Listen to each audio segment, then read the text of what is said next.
Bonjour, bienvenue dans ce mot pour aujourd'hui.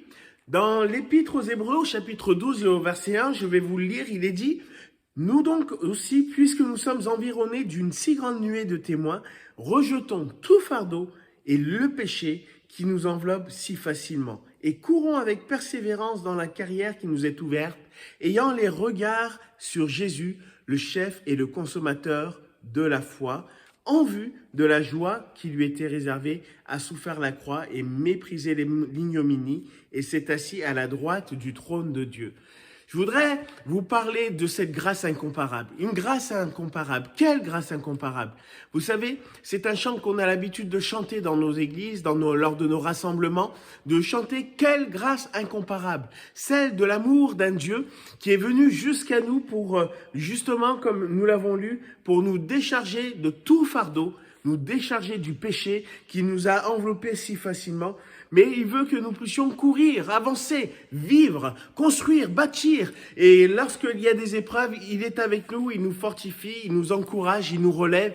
Il est avec nous. Et je voudrais vous dire que c'est une grâce incomparable parce que nous ne méritions rien. Et la Bible dit, alors que nous étions encore des pécheurs. L'état du pécheur, c'est celui qui ne se soucie pas de Dieu. C'est celui qui rejette Dieu. C'est celui qui rejette sa main secourable. Eh bien, il dit, alors que nous étions encore des pécheurs, Christ est mort pour nous. Et je voudrais juste vous dire, parce qu'il est mort pour nous, aujourd'hui, il est dit, voilà, il y a des témoins. Qui sont ces témoins? C'est nous, c'est toi, c'est moi, c'est peut-être ton voisin, ton collègue de travail, c'est peut-être quelqu'un qui est dans ton école et qui aujourd'hui, si tu parles avec lui et que tu oses lui demander ce que tu crois en Dieu, te parlera de sa rencontre avec Jésus. Et je voudrais juste vous dire que cette rencontre avec Jésus, c'est une rencontre qui a tout changé. Parce que la première chose, et je vais inverser le sens de ce que nous avons pu lire, la première chose, c'est que Jésus va nous débarrasser du péché. Le péché, c'est ce qui te sépare de Dieu. C'est ce qui t'empêche d'avoir cette relation et de croire que Dieu est capable, que Dieu existe, que Dieu a fait tellement de choses pour toi. Et c'est pour cela que beaucoup de personnes pensent que Dieu est si loin, alors que c'est tout à fait l'inverse, il est si proche de toi. Et aujourd'hui, je voudrais aussi te dire que Dieu est là et est venu pour te décharger du fardeau qu'il y a dans nos cœurs.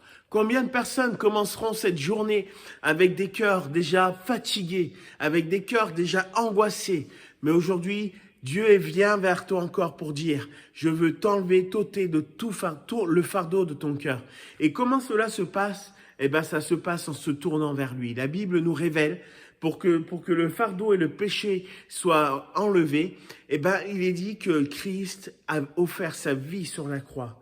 En vue de la foi qui lui était réservée, il a souffert la croix et méprisé l'ignominie et s'est assis à la droite de Dieu. Parce qu'en mourant à la croix, il a condamné le péché, il a pris l'acte du péché et il a payé la dette du péché parce que la dette demandait une conséquence.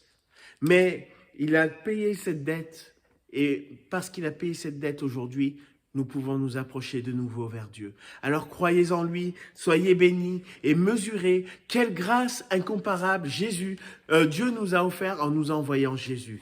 Voilà, je voudrais vous souhaiter une bonne journée, que le Seigneur vous bénisse et comptez encore sur cette grâce incomparable. Pensez que dans la Bible, il y a eu des gens qui ont souffert, il y a eu des épreuves qui ont atteint la vie de beaucoup de personnes, mais lorsque nous se confie en Dieu, le Seigneur est là pour nous accorder sa grâce et son soutien. Soyez bénis et à bientôt dans un prochain mot pour aujourd'hui.